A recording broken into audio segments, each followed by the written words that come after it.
Arrêtez avec ça, Clémentine Autain piquée au vif par Jean-François Copé, le ton monte en direct. Invitée sur France 2, ce dimanche 30 juin, afin de réagir aux résultats des élections législatives, Clémentine Autain s'est montrée très agacée par une remarque de Jean-François Copé. Interpellée, l'ancienne députée de la NUP ne s'est pas privée de réagir. Une prise de parole qui a eu le mérite d'exaspérer Clémentine Autain.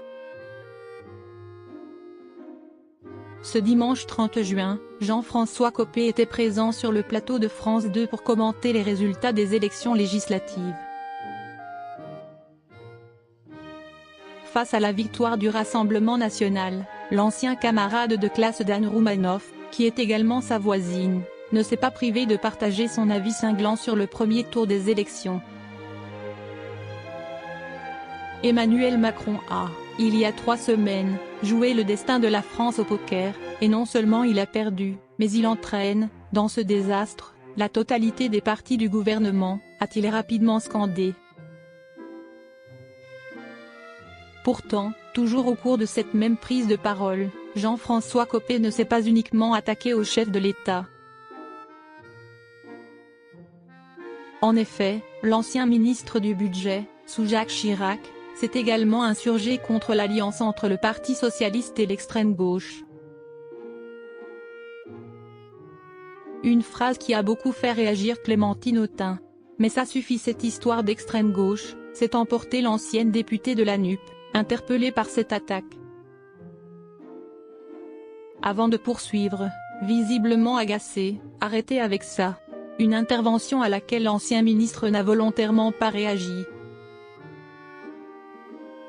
Jean-François Copé, son avis tranché sur Emmanuel Macron.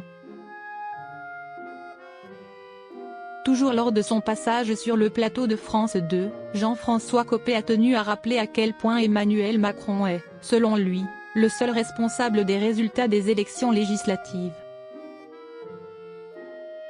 Ce désastre s'explique par l'arrogance dont il a fait preuve et par l'échec, absolument considérable, qui est le sien sur ce que demandent en premier les Français.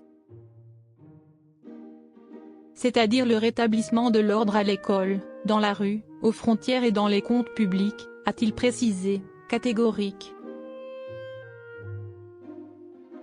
Avant d'être encore plus tranchant, cet échec est une sanction et une prise de risque totalement impardonnable. Des déclarations critiques qui ne risquent pas de plaire au principal intéressé.